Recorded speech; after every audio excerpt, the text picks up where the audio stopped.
Good afternoon, everyone, and welcome to the Minerva Center for the Study of the Rule of Law Under Extreme Condition colloquium. And it's a great pleasure today to host two of our own, Dr. Rottem Rosenberg, who is our postdoc this year, and Professor Gad Barzilai, who is a PI of the Minerva Center, former vice rector of the University of Haifa and former dean of the Faculty of Law at the University of Haifa. And the floor is yours, Gadi and Rottem. Thanks very much, Professor Salzberger, and welcome everybody. So what we are going to present today would be a preliminary draft, mainly intended to get comments, any kind of remarks about a very preliminary draft of what should be probably in the end of the summer, a publishable paper.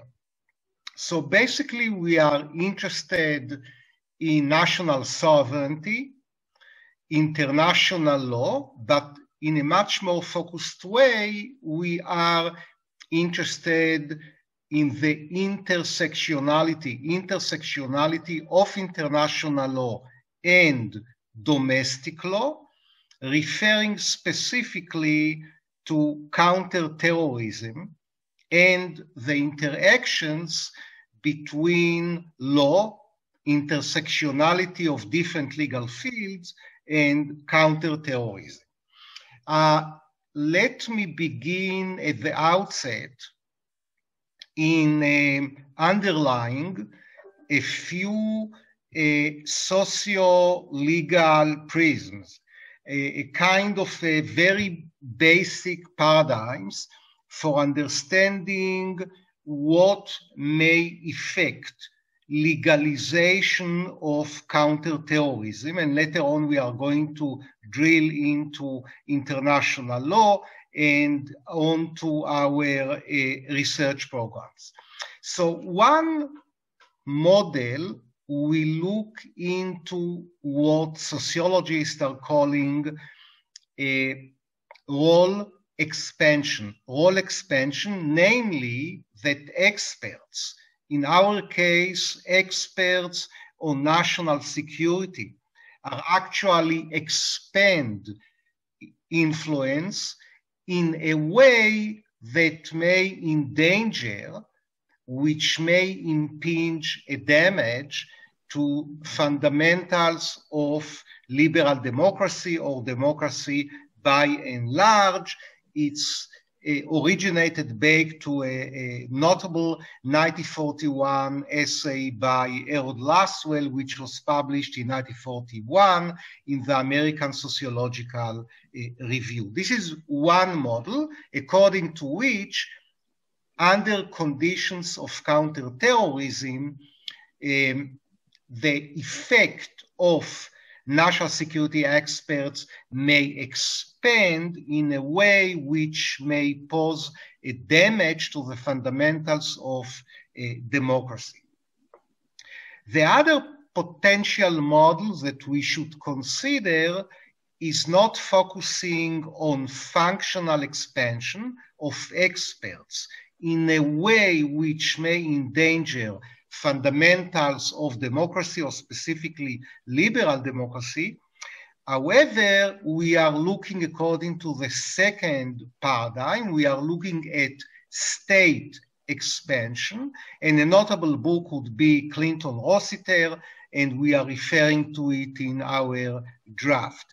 Now, accordingly, the argument may be, under conditions of counterterrorism, we would see more expansion of the nation state into civil society in a way which may endanger the fundamentals of liberal democracy. And the third model would be a model which we entitle Adaptation Model, I have presented it in a previous talk in Minerva, according to, and this is actually the Israeli model, for better, for worse, and we can talk later on about its deficiencies and virtues. But the model of adaptation is talking about the fact that you are, I mean, a democracy or a non-democratic system is adapting itself gradually into conditions of state of emergency, namely into conditions of fighting a war on terrorism, while paying, according to the adaptation model, a relatively limited price of democratic virtues. One tenet would be the tenet of judicial review, namely to what degree judicial review might be effective as a way to forestall, to halt, to minimize, to limit, to confine potential danger to democratic fundamentals.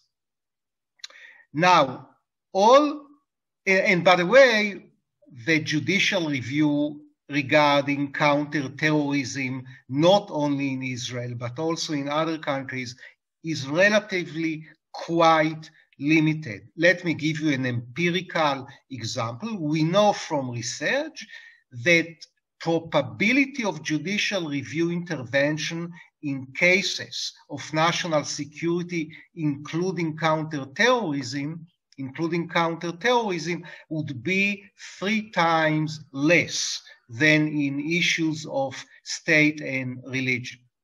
Now, when I was talking with Rottem, Dr. Rottem Rosenberg, about those models, she told me, but there is one weakness to the models presented. All the models presented are in a way deficient with a national methodology, namely that all those models are not sufficiently addressing the issue of international law. So I would ask Rottem to drill more into that aspect of intersectionality of international law and domestic law. Right. Thanks, Gadi. And if you could just move on to the next slide. So the first main argument of our paper concerns exactly what Gadi just said, and that's the main limitation that we identify with regard to all 3 models, including the adaptation model, the legal adaptation model, which we generally view as best suited for preserving the principles of democracy amid emergencies. And what we argue is that all of these models that Gadi just spoke about are indeed limited in their capacity to cope with global emergencies as opposed to national emergencies, because they are characterized by a methodological nationalism, a national outlook on society, on politics, law, history, which assumes the nation state to be the natural social or political form of the modern world. And Wimmer and Schiller argue that this national perspective governs the political and sociological imagination in the modern era, despite the fact that the transnationalism has long become a constant of modern life, and that this sort of outlook, national-oriented outlook, continues despite the age of globalization.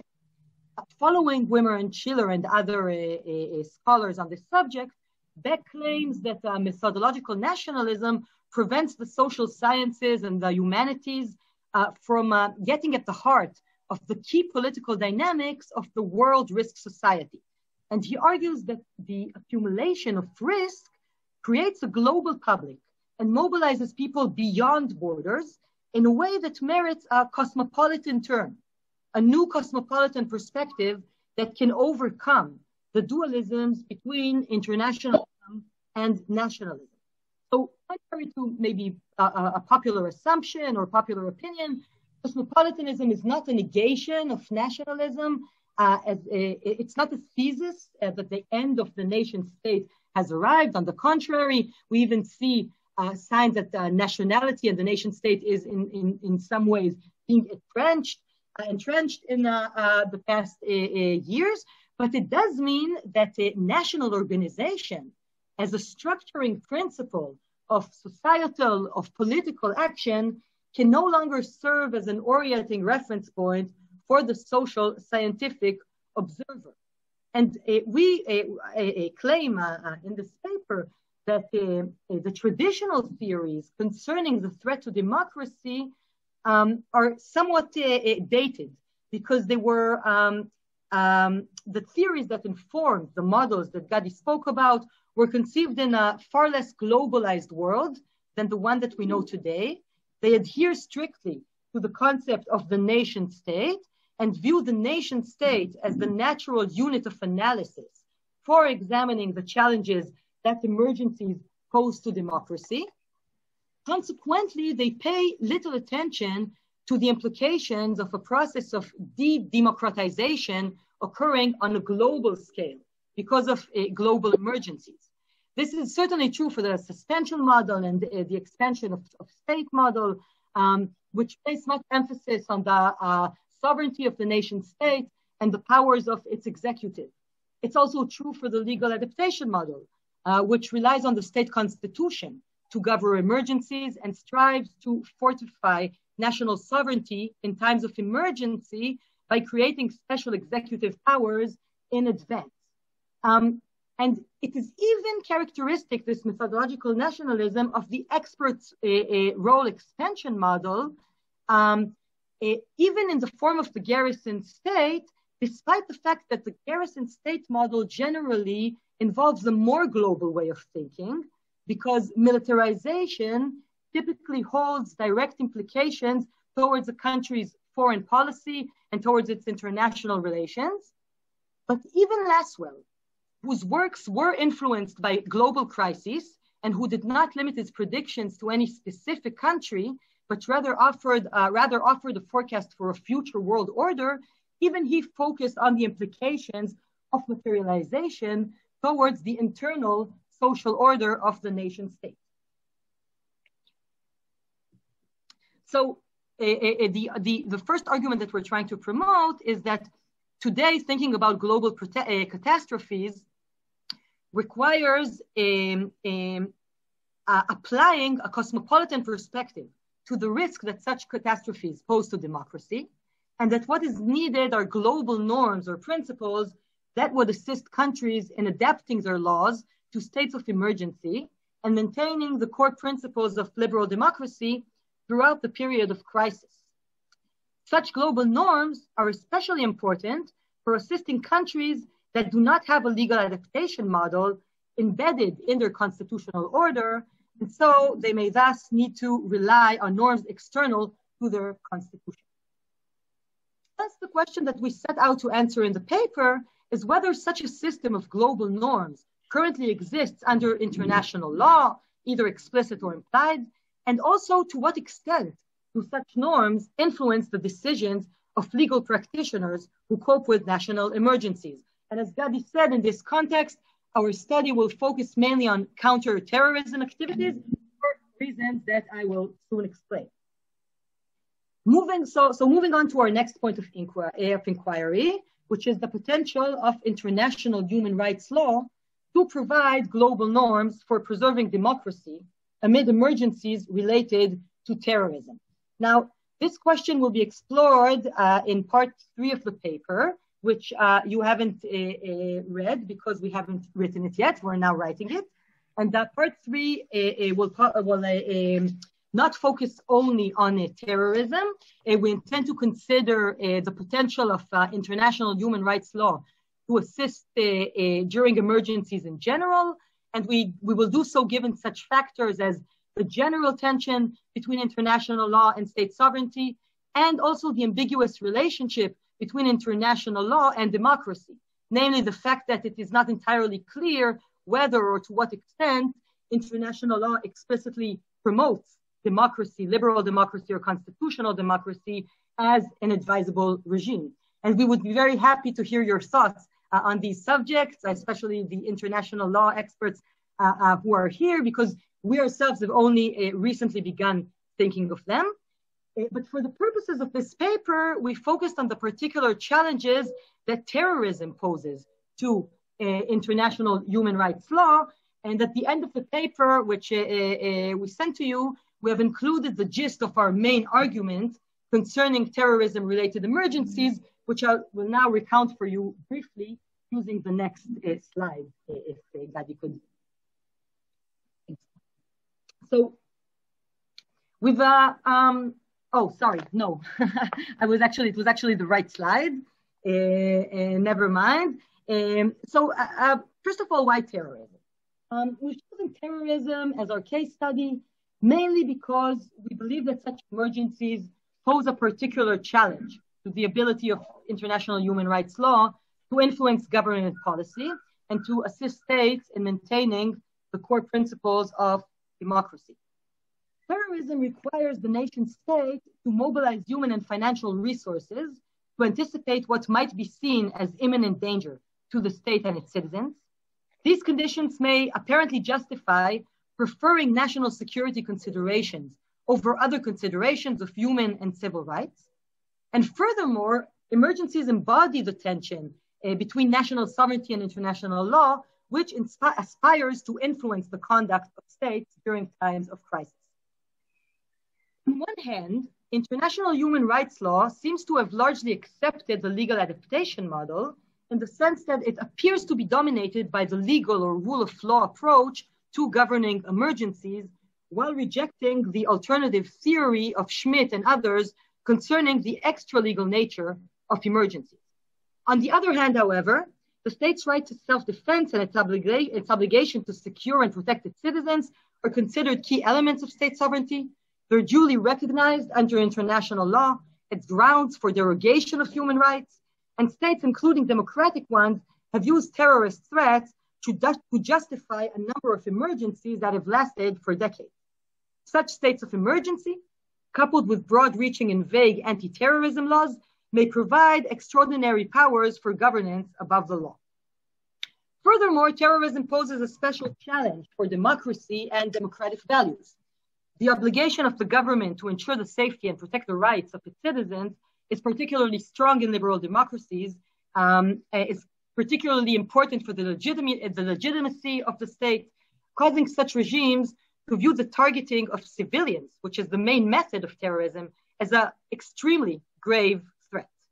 This threat may provide a license to depart from democratic principles, not just in the name of state sovereignty, but also in the name of basic human rights, which are key to liberal democracy, such as the right to life and the right to security. Additionally, because the population often perceives terrorism as an external threat posed by foreigners or minorities, the democratic majority might support extraordinary powers that infringe upon human rights. This may cause the principle of majority rule to override and weaken the equally important democratic principles of minority rights and civil liberties. And here we identify three main and very much interrelated limitations of international human rights law when it comes to assisting states during terrorist-related emergencies. So the first challenge might be described as the challenge of definition of defining terrorism. The definition of the term terrorism itself tends to be ambiguous and controversial under international law. Most terrorism is targeted at creating ongoing fear in the civilian population, and as such, it might not threaten the institutions of state and governance per se, nor be exceptional or temporary in nature. Consequently, the circumstances under which the threat of terrorism reaches the threshold necessary to justify a public emergency remain unclear. Many states define terrorism broadly in their legislation, for instance, in counterterrorism legislation, criminal legislation defining terrorism and terrorist-related offenses, thus facilitating the restriction of various rights stipulated by the International Covenant on Civil and Political Rights. This brings us to the second limitation or challenge, the challenge of derogation. the derogation regime that exists under the central international human rights treaties. So the International Covenant on Civil and Political Rights and the European Convention of Human Rights both permit the contracting parties to take measures derogating from their obligations under the treaty in times of public emergency threatening the life of the nation. Such measures may be taken only to the extent strictly required by the exigencies of the situation and only upon officially proclaiming an emergency and informing the treaty depository. While a few of the rights guaranteed under these treaties are inalienable and are not subject to the derogation regime, most rights are. And this leads to two main legal questions that international human rights law grapples with. First, the challenge of the public emergency question. So when is it grave enough and severe enough to justify a public emergency, to be defined as a public emergency? And here, the human rights treaty bodies tend to give much leeway to states. They tend to focus instead on the second question, on the question of proportionality, and sort of defer back to the derogating state. It's very, very rare to see the international courts, sort of overturn the decision of a state to declare a state of emergency. So here we see much leeway provided within international human rights law.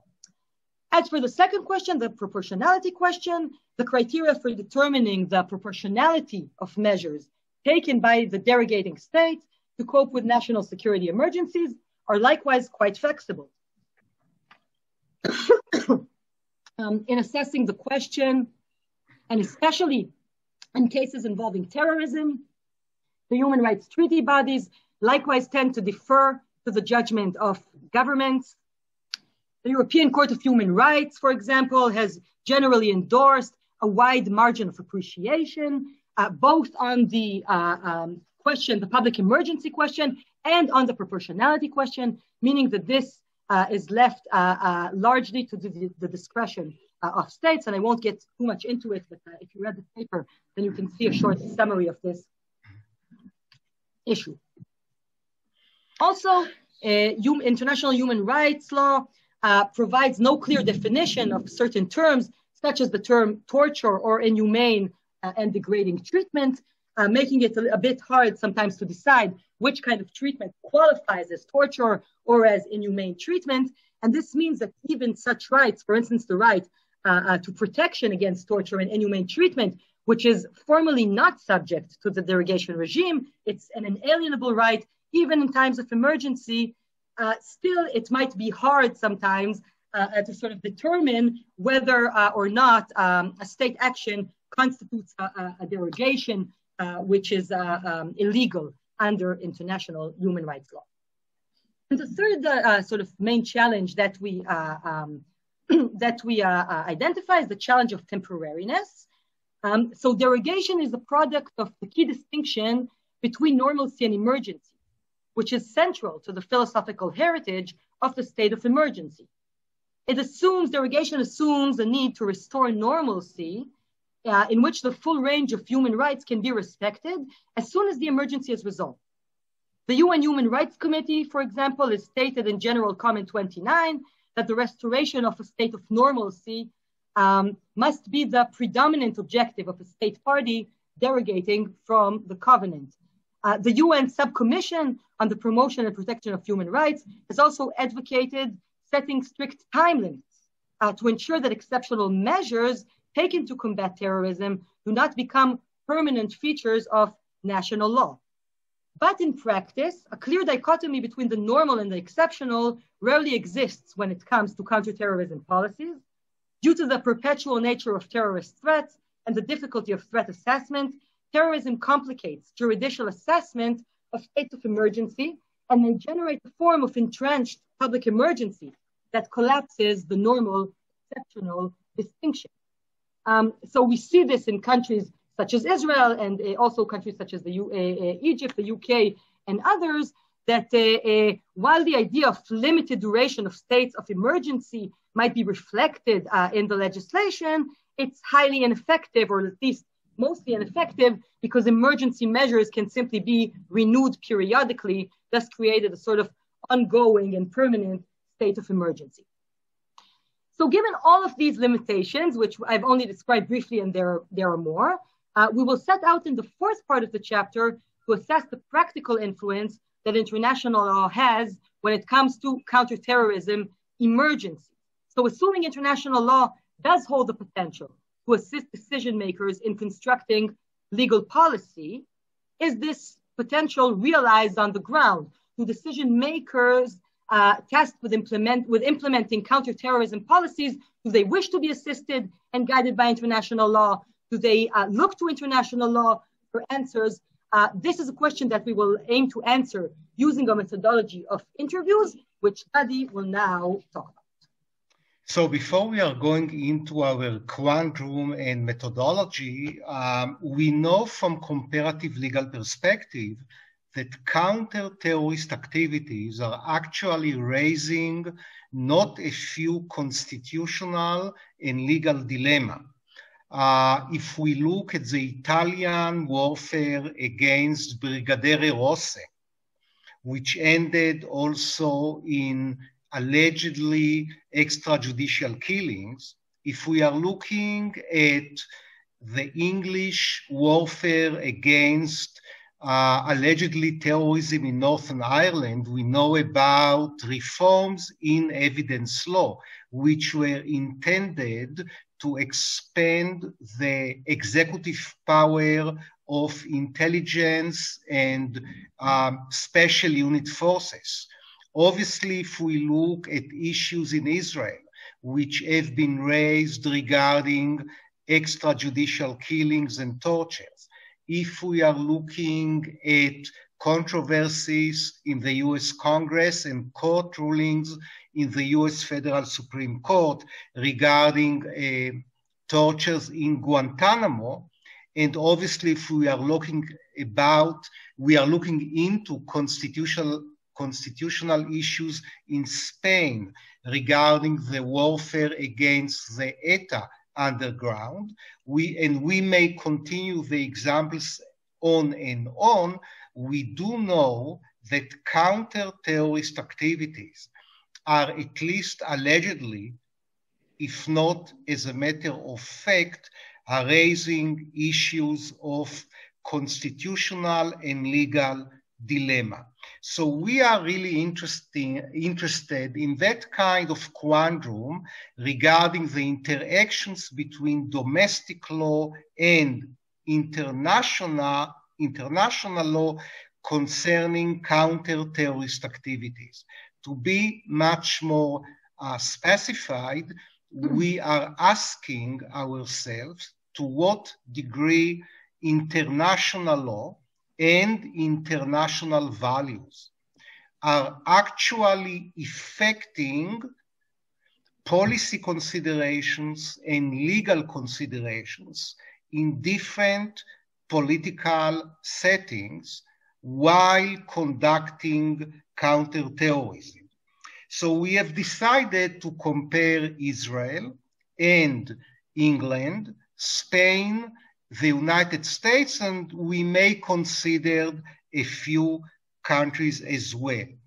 What we would like to do is to go outside the comfort zone, not only to analyze court rulings or legislation, which is obviously important as it is, but actually we would like to conduct a snow sampling structured or quasi-structured interviews with policymakers in those different countries in order really to empirically investigate that kind of quandrum, that kind of possible or impossible interactions between domestic law and national sovereignty and international law while conducting counterterrorism.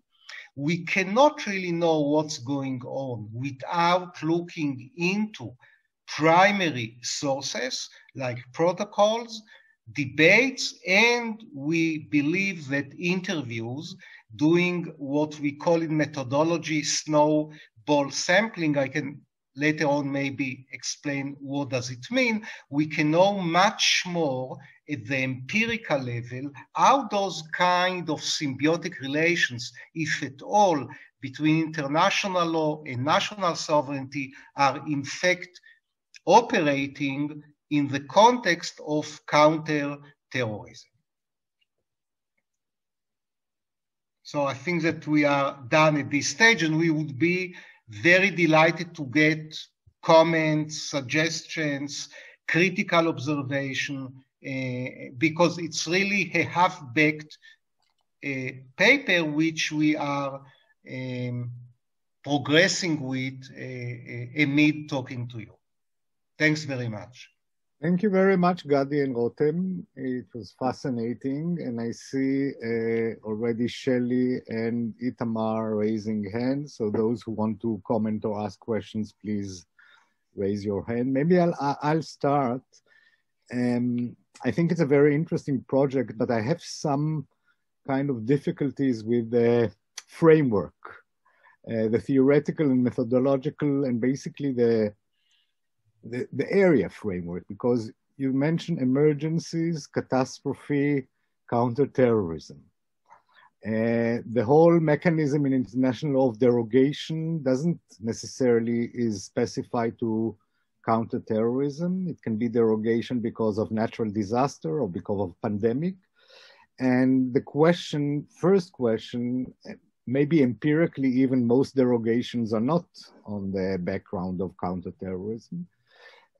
So the first issue is really why counterterrorism and not other major disasters. Corona, deterioration of liberal democracy during Corona was actually much more significant than during 9/11 or during major terrorist attacks or after terrorist attacks.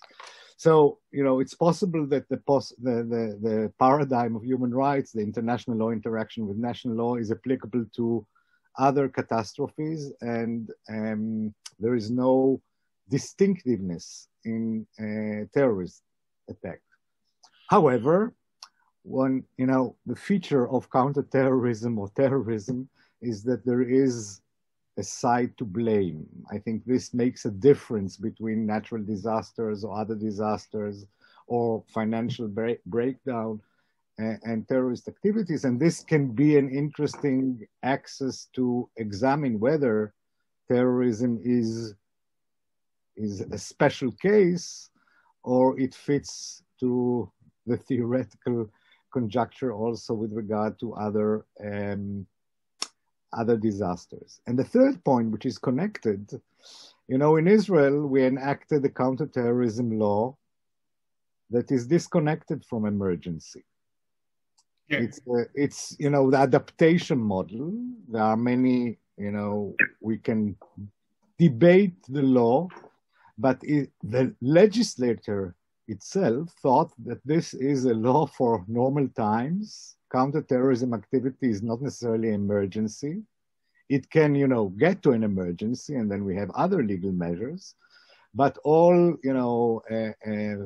various discounts with regard to evidence law, with regard to procedure, are permanent. This also have an interesting interaction with international law, but not necessarily in the framework of declaration of emergency, temporariness, and all the other factors. So I think this is also an interesting factor that you have to take into account in conducting the research. Yeah. So thanks very much, Eli, and later on probably Rottem would like also. Those are very excellent comments which really invigorate us to go back into the board and to think about it. So why counterterrorism? Let me begin with the issue of scapegoating that actually you mentioned at the end of your comments that amid counter-terrorist activities, there is huge pressure on decision makers to move ahead despite challenges like tortures and other kind of, by the way, administrative detentions, surveillance. The pressure is huge, which makes counterterrorism, certainly, as you say, not the only important case studies, but certainly a good case study to look into this kind of intersectionality between domestic law and international law. The other issue is that if you don't look into international humanitarian law, let's take the 1965 multilateral covenant on human and civil rights, a European covenant, it gives a lot of emphasis on national security, arguing that amid national security issues like counterterrorism, in fact, the nation state is getting a preference over other issues of human rights. Last and not least in this context, that we know from previous empirical research, including my own publication, that in cases of counterterrorism, especially in those contexts, judicial review is very, very fragile, limited, especially if you look into specific issues like tortures. Itamar Mann published a very good article about it, and surveillance issues. So I think, as you say, it's certainly not the only desirable subject that we should look into. And in Minerva Center, we look also at natural disasters and pandemics, and notwithstanding, we think that counterterrorism does deserve a certain level of research. Regarding the counterterrorism law in Israel, don't forget that in Israel you have a basic layer of emergencies, which is embedded in Israel creation. So in Israel, however you look into the Israeli legal setting, it's emergencies within emergencies. But I do agree with your comment that we have also to look outside the box, not only regarding emergencies in a very formalistic definition, but also with counter-terrorist activities and legislation by and large. By the way, just to say, in some European countries, counter-terrorist activities, including extrajudicial killings, were not debated in the context of emergencies, but in the context of scapegoating. We have bad guys and we are entitled to kill the bad guys, whatever it takes. Thanks very much. Thank you. Just a remark, quick remark. I think it would be very interesting empirically to examine whether deference or intervention of the courts now during the pandemic, it's not terrorism attack, it's a global crisis, is not the same as deference with regard to counterterrorism. You know, it's an empirical question. It's interesting. I mean, I don't even know the answer in the Israeli context, whether the court was more interventionist with regard to corona regulations and restrictions or not. But I think it's important in the context of counterterrorism vis-a-vis emergency and whether it's a sui generis. So on 2 weeks from now, on the 19th of May, I'm going to present a paper in our faculty seminar, and I would talk specifically about the pandemic. So, yeah, I mean, I would say that by and large, most of the cases were deferred to primary legislation by the Israeli Knesset.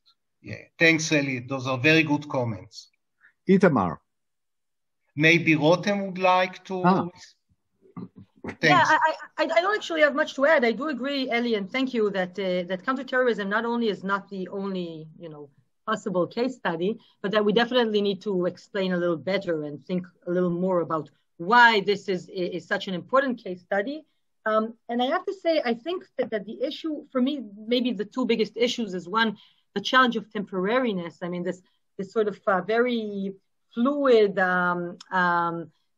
definition of emergencies when it comes to terrorism, that it sometimes tends to be sort of an ongoing situation. It's very hard to sort of put on, to decide when the emergency is over, and so the fear of the risk of having this sort of entrenched emergency or everlasting emergency seems to me quite acute. But of course, not only in these kind of emergencies, but maybe especially. And the second point, I think that the point of scapegoating, I think is very, very important, and not just scapegoating, but just the sense that when we look at these cases, usually we're talking about rights of minorities. When we look at counterterrorism emergencies, usually the rights that we see restricted are rights of minorities, rights of sometimes even minorities or groups that are considered enemies, sort of external to the state. And so it might be much harder to get, the democratic majority to oppose to these kind of measures. Well, when it comes to like a natural catastrophe or something like the coronavirus, right? It's this fact that this might maybe hurt, this might hurt all of us. It's also all of us that might be surveilled or that are told to stay inside for 2 weeks. And so it's much easier, I think, to sort of get the democratic majority to object to human rights derogations in these cases. But again, I think that we need to sort of think a bit more about this and how we answer this very important question.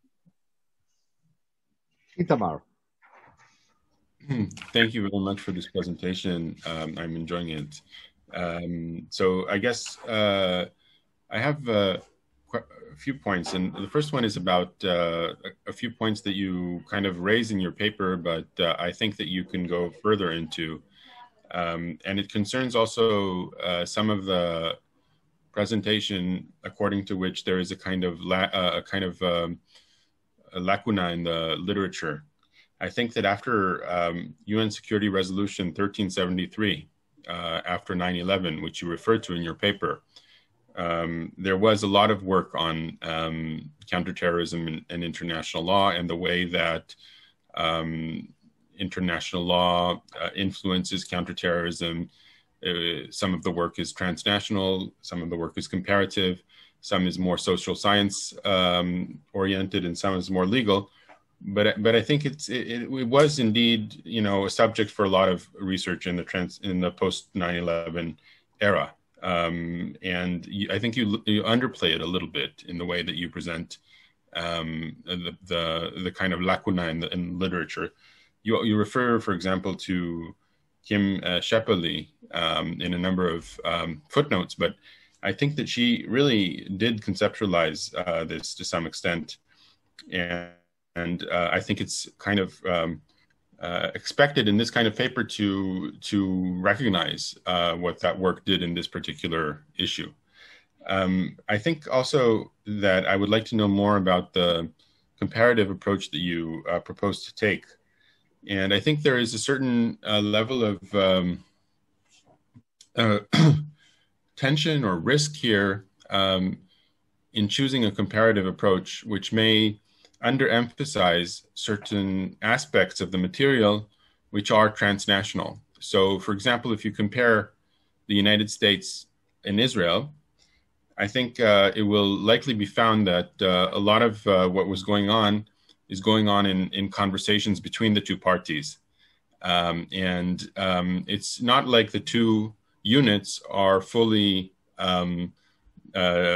distinguishable when it comes to this particular class of lawyers that works very much in a kind of networked fashion in a level that is in constant conversation. So I think that this comparative approach may over-determine a kind of difference between units rather than emphasizing the openness between the units, at least some of these units, that does, I think, exist maybe in the reality and could be also emphasized. And I guess a more minor point is that I think that the Israeli counterterrorism law includes in its first paragraph a reference to international law. And the wording there is very interesting. It's according to the spirit of international law.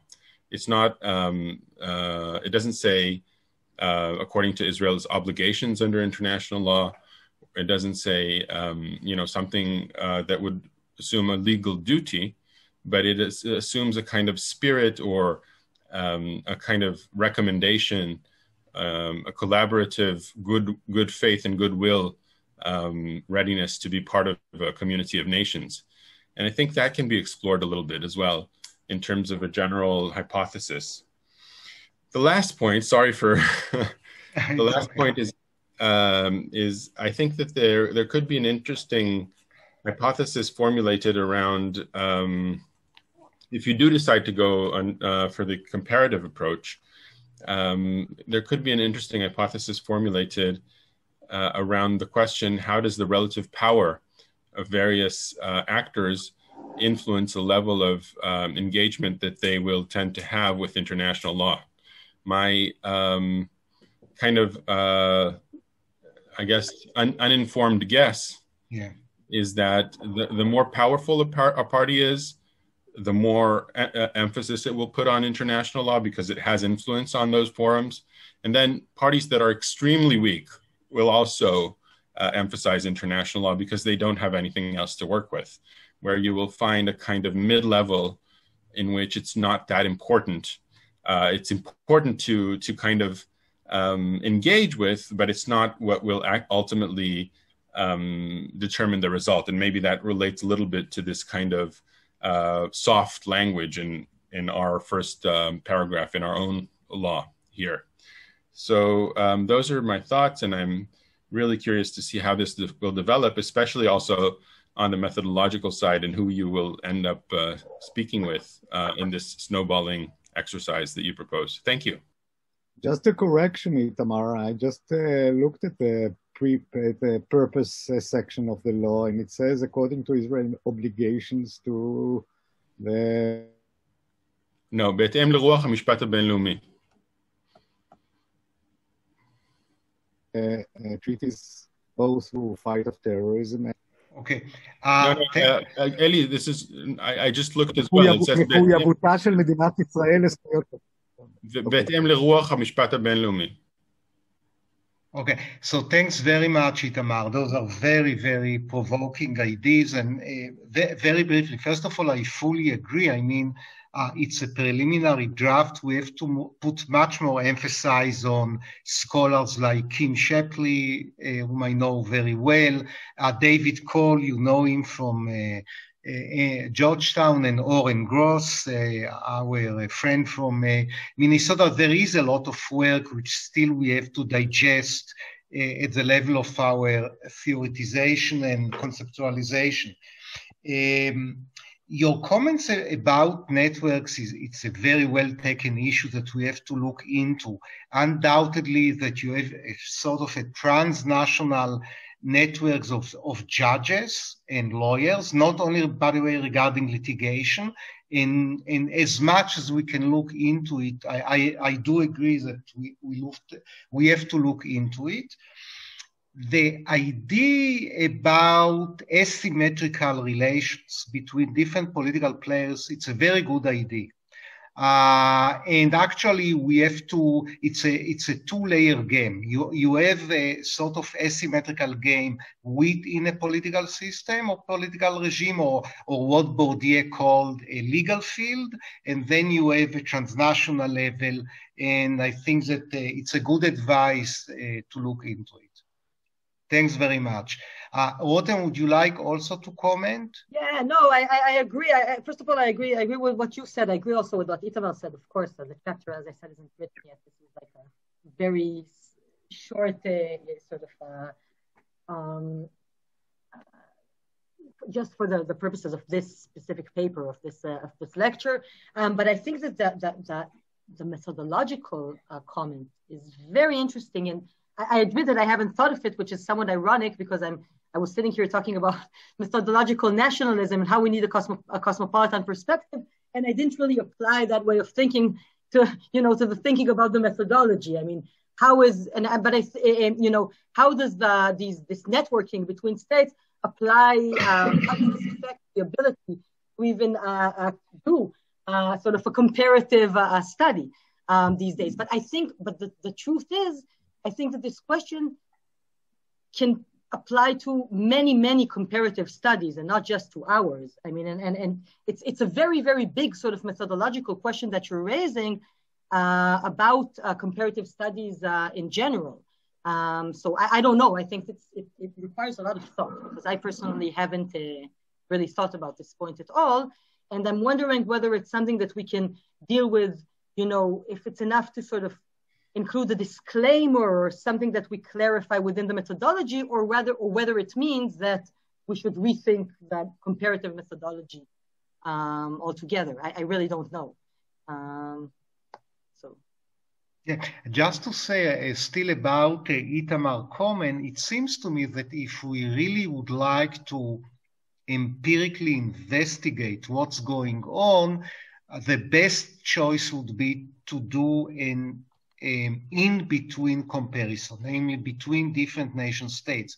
However, I think that this is a very good idea or advice to look also into asymmetric relations, inequalities at the international level, and to take into account transnational effects and communication between legal players like judges and lawyers. Thank you. Shelley, please. Hi, so first of all, I think that this will be an extremely interesting article and I love the presentation, so thank you for that. I did have some questions and thoughts, and I will start with maybe something more general. To me, it seemed when I read the paper and the way it's structured that there are actually 2 articles in there, or maybe a book, or I don't know. It seemed to me like there's the first normative part, and there's the empirical part, which about asking practitioners how do they see the connection between international law and domestic law and so on. And I thought that maybe this is maybe it can be divided into 2. That maybe it can stand on its own, and maybe the connection between the 2 parts is more of a article and then a following article than just one complete article. And the other questions that I have is, well, first of all, I think that you have to find a way within the article to refer to the different legal systems and their connection with international law. So we have the 2 traditional approaches of monism and dualism, and the more new of legal pluralism. And I think that you have to address to that, because I think it will influence also about how state feels comfortable about attributing its actions to international law. So, for example, in the United States, which is very much dualistic, if we go to the traditional kind of division systems, maybe you will not hear it kind of talking international law, especially not in court decisions, but maybe you will be able to see that it is there in the spirit of international law is there, if to go back to what Itamar said. I'm not sure about it, but I do think that you have to do some kind of categorizations of the state you're referring to, and to see kind of the approach and the constitutional approach that they are taking towards international law. Now, another thing that I think is interesting and connected here is what Rottem said in the beginning, the kind of a relationship between democracy and international law. I think I think that it's usually said that until the end of the Cold War, kind of democracy was something that international law did not refer to. And afterwards, there were kind of more of a warm-up towards international law, towards democracy, and more references to democracy in international treaties. So we have the ICCPR and a lot of other treaties that kind of echo democracy. But then on the other hand, international law is not built in a democratic fashion. There are a lot of very strong actors that are not democracies at all. But there is a lot of writing about how there is a right to democracy and how come there is a new customary international law rule that kind of promotes democracy. So I do think it can be interesting to kind of explore this part, or even to maybe just frame it and to say that you do assume that international law supports and promotes democracy and so on, and to move from that point. Thank you guys, very interesting. Thanks very much, Shelley. So do you want to? So go ahead, Rottem. Rottem, go ahead, please. Okay, thanks. So actually, so these are great points. Thank you. So first of all, I just want to say that thanks for with regard to your last point of democracy versus international law. So it was a conversation with you that's actually got me thinking about it to begin with. So thank you.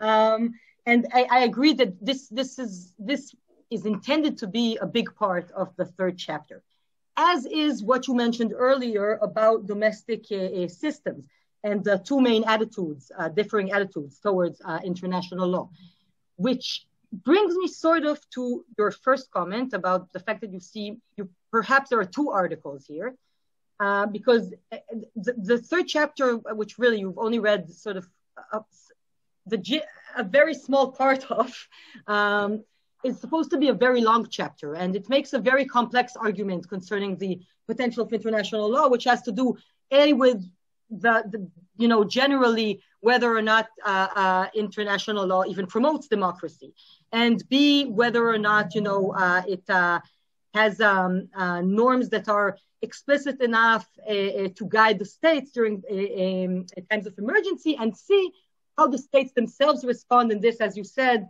has to do with their domestic law and the way that they incorporate or don't incorporate international law into their legal systems. Which means that you're right that it's going to be it's a big project. That there's a lot to unpack here still, and as Itamar also said, there's a lot of writing that we haven't gotten to about the relationship between international law and terrorism specifically. The question that sort of bothers me is does it look like two articles because it's very long, and then maybe maybe it's too long, but that's one thing?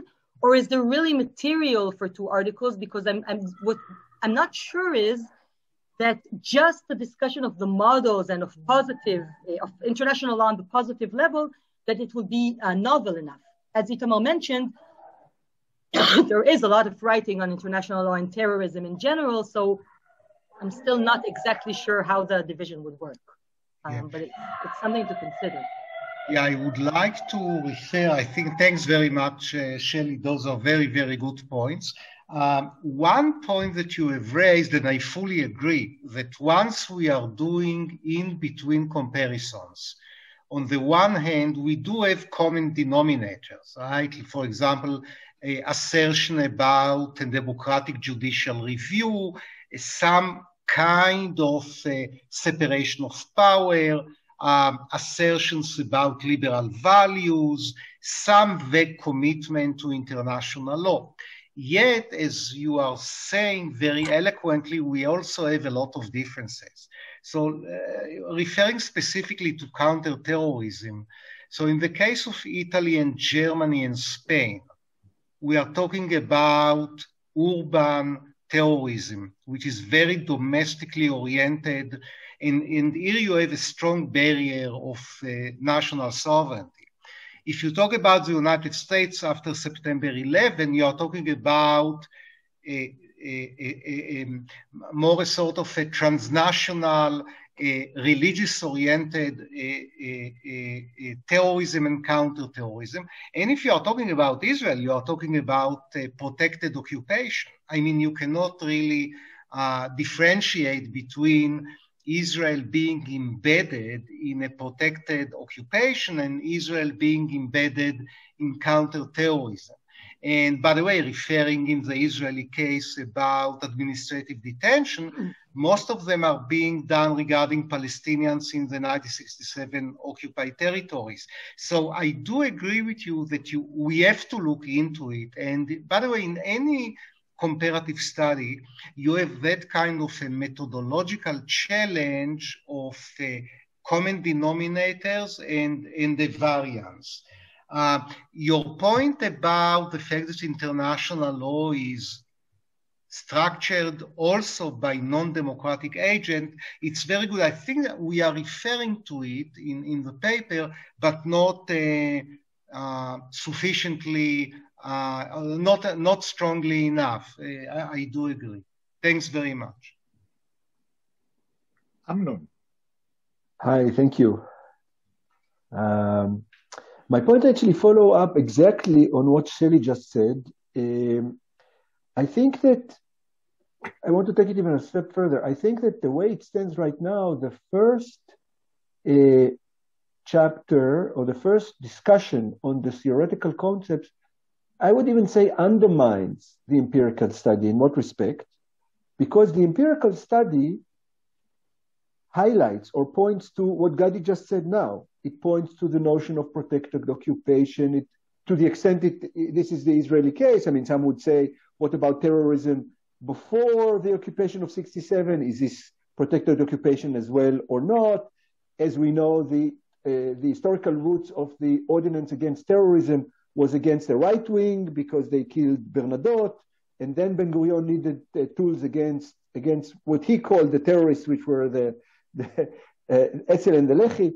But be it as it may, what Gadi just said, which is the common denominator and the variance, tend to be political or socio-political.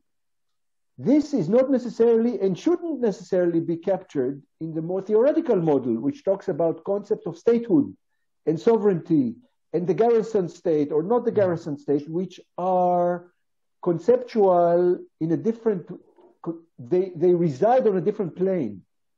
So in a way, the main challenge, the way I see it, is it exactly two articles that if you put them together, you don't get a synergy that sort of expands both parts, but rather is in tension with both parts. And with respect to Rottem's point, I think you do have things to say.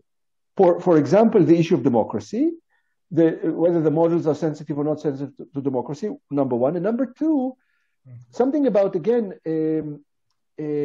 what Shelley said, I think that the notion of the dualist model is somehow deficient. Why?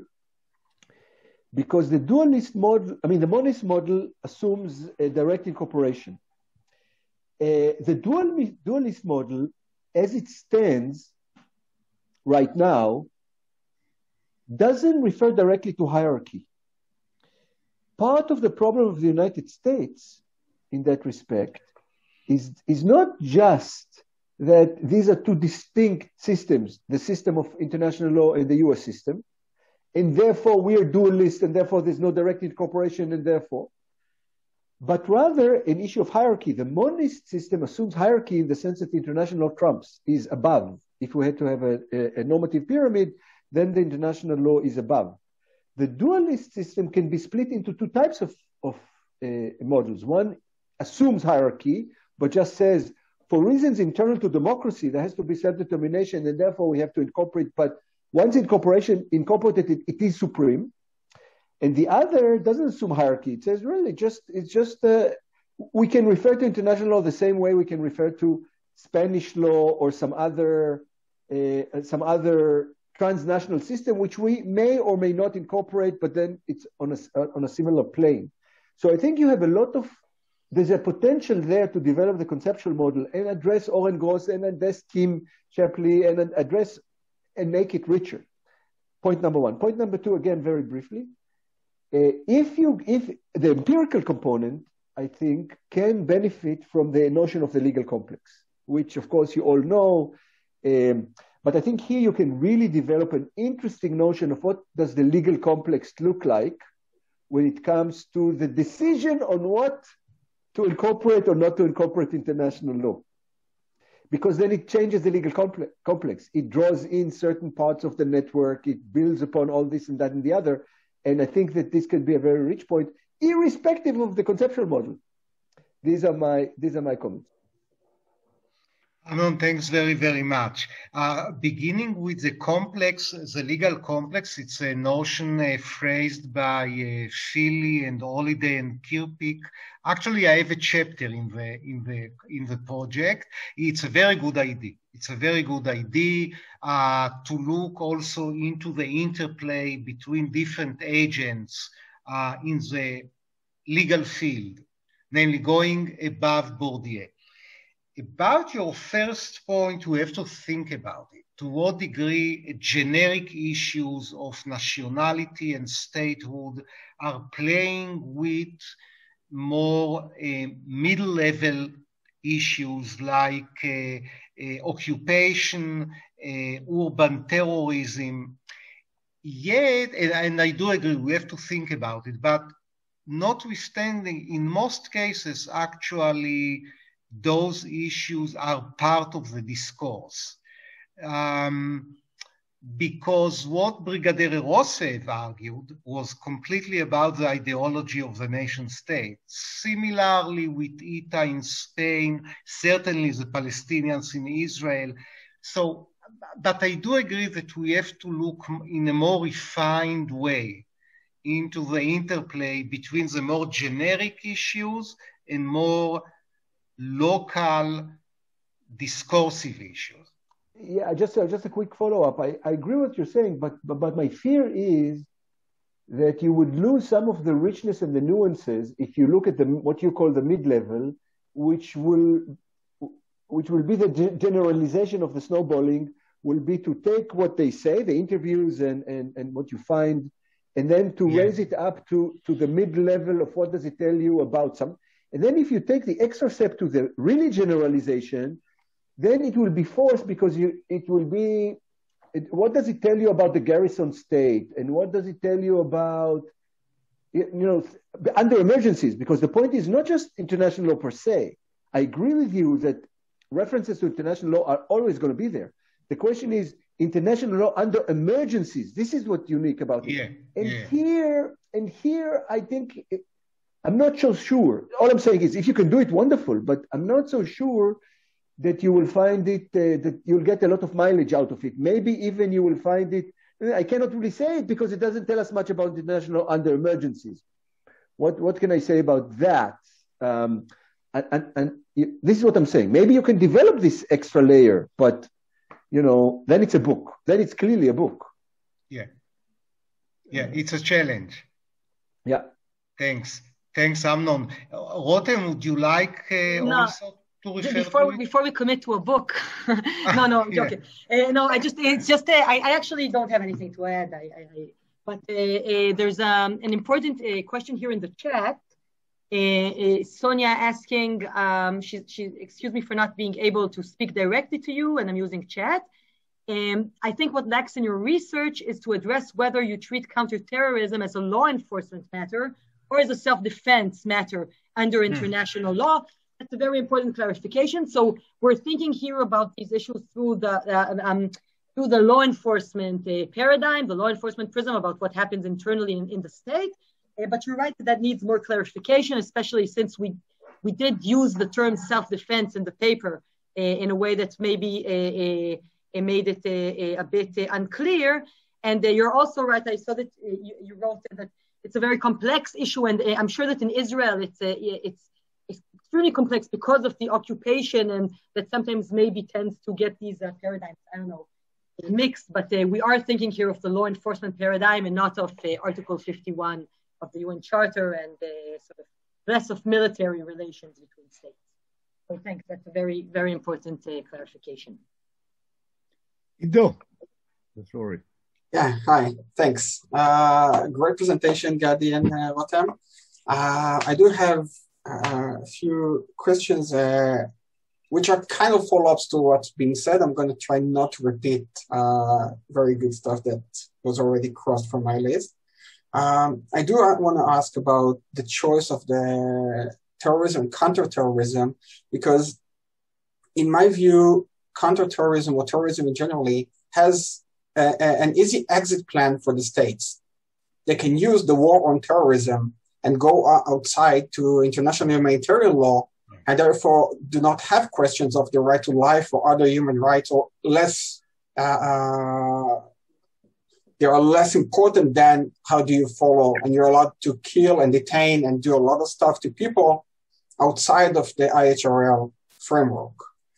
So I wonder why you chose, again, following up on others, why you chose terrorism rather than the easy way, which seems to be things like COVID or detentions, or administrative detentions, this kind of use of state regime in order to derogate human rights. And then I go to the question of derogation. Even under the ICCPR, not all rights are derogable. You're not allowed to derogate from the right to life, and you're not allowed to derogate from several other rights. At the same time, those rights are not absolute. You're allowed to kill a person either self-defense or even for the defense of others. So police is allowed to kill a person under last resort as long as it's not arbitrary. And while you meet the criteria of not arbitrary, you're allowed to do a lot of things, even within the international human rights regime. So you have to be very nuanced when you refer to derogated rights or non-derogated rights within the framework of terrorism, because as long as we have the Israeli law, it is in accordance to the law, and you have some judicial review over things either within the administration or by courts. So there are questions of how do you define what you're allowed to do and not allowed to do, and just relying on the clause of derogation, I don't think it is enough for that purpose. And following up on Shelley and Amnon's question about the choice of state and the dualistic approach, there is another element of the states which are bound by the European Convention of Human Rights. Yeah. Their level of commitment to the European Convention on Human Rights is completely different than states that are only bound by the ICCPR. So it might not be on the same level of comparison of how they treat certain rights or question of derogations or other legal frameworks. And yeah, I think one thing is that during the last year, we had the emergency we are familiar with and allowed us to Zoom quite a lot, and that's the COVID. And there has been some research about how states have used or haven't used the derogation regime in order to deploy some administrative measures or legal measures. And even if they had declared state of emergency or something like that, have they reported that to the UN in order to actually initiate the derogation regime, or have they ignored it completely? And that will also show you some kind of how those states relate to their obligations to international human rights law. Yeah. That's it. Thanks. So I will be very brief, and then Rottem will also. First of all, Ido, thanks very much. Excellent comments. Regarding why did we select counterterrorism, primarily because it is a sort of an easy exit to the nation state, as you define it, because under conditions of counterterrorism, seemingly the nation state is under attack, and seemingly it does have some kind of legitimacy to impinge and to abuse human rights. So the question of the quandary to what degree international law may halt it, may monitor it, may change it. So I think that especially because counterterrorism might be an easy exit point, we are very interested in that. I agree about your point about the EU system. And in some tort cases in Italy, the EU was certainly part of the judicial debates. So I do think that we have to take it into account. Yeah, thanks very much. Yeah, I wanted maybe if you could clarify. I was a little confused about your first point, it's true, of course, that policing can entail, all kinds of measures that do violate rights. It's true that the right to life and these rights are not. Sorry, I lost my train of thought. That they're not complete, but. The question is, does this really relate to state of emergency? Because from what I understand, there's a difference between derogation that happens in a state of emergency and regular legislation or regular state practice in normal times that can also entail sometimes hurting someone or shooting someone. Police may shoot a criminal who is just a regular criminal, unrelated to whether or not there's a state of emergency.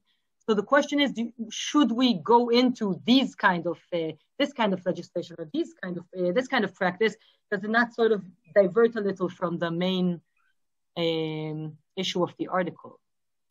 Well, because you're relating your article to the question of derogations of rights, and you say, well, some rights like the right against torture is non-derogable, but still it's undefined and it's not, but still you have other rights which are still non-derogable, like the right to life, and which is within the ICCPR, but you have quite a big range of margin of I'm not sure margin of appreciation, but margin of operation for the state to operate while harming someone's life without harming their right to life. Because if it's done within the law, they are not harming their right to life. And that is some kind of, I think, that level of understanding of which rights and the right to life is the right in the context of counterterrorism question. Maybe also freedom from detention. These rights are very, very important, and at the same time, even if they are non-derogable, the state still has, in accordance to international law, a lot of room to operate in a manner that I'm not sure that saying, well, there is a state of emergency or there is no state of emergency would matter, because these are non-derogable rights. And the fact that there is a state of emergency wouldn't change anything in that context. Okay, so I understand now better. Thanks. Stefan, last question, please. Comment. Yes, I would like to follow up on Ido with his remark on the European Convention on Human Rights. It's not only about EU law, and I think here comes up the issue of the completely different setups on how international law works in internal law. And this is particularly visible with the European Convention. And some European countries, Austria, for example, the European Convention is formally part of the constitutional law. In Germany, our constitutional law court has kind of implicitly incorporated into what the French would call bloc de constitutionnalité. It's something in practice above normal law, where you can lodge a constitutional complaint. So the role of certain human rights instruments is very different in different legal orders in Europe, and I think which limits derogations, for example, because in the Austrian context or also in the German, you cannot simply brush aside human rights conventions, and particularly not the European Convention on Human Rights. Yeah, thanks, Stefan. Those are very important issues, but because of it, we would like to do an empirical study. Yeah, definitely.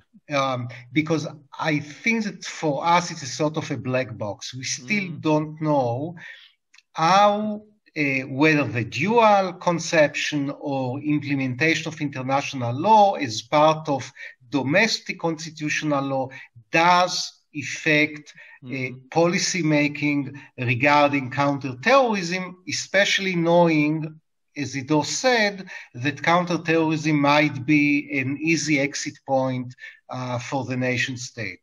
Yeah, but I think that your point is very important, referring also to what Shelley said previously, that we have to take into account different layers of international law, which are not necessarily global, but also regional.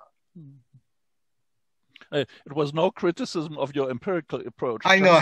Just the contrary. I find it fascinating of going that way, because I think you can find out a lot which you don't find in the law textbooks. Thanks, Stefan. Any other comment or question? Gadi, Rottem, you want to conclude? Just to thanks everybody. I mean, the comments are wonderful, and I think it gave us a lot of reflections to chew. So thanks very much. It has been a pleasure. Yeah, absolutely. It's really, really helpful. It really is a pleasure to be able to present a work in progress that we're so in the middle of, and it really means a lot. Your comments. So thanks. Thank you, and we'll see you in our next event.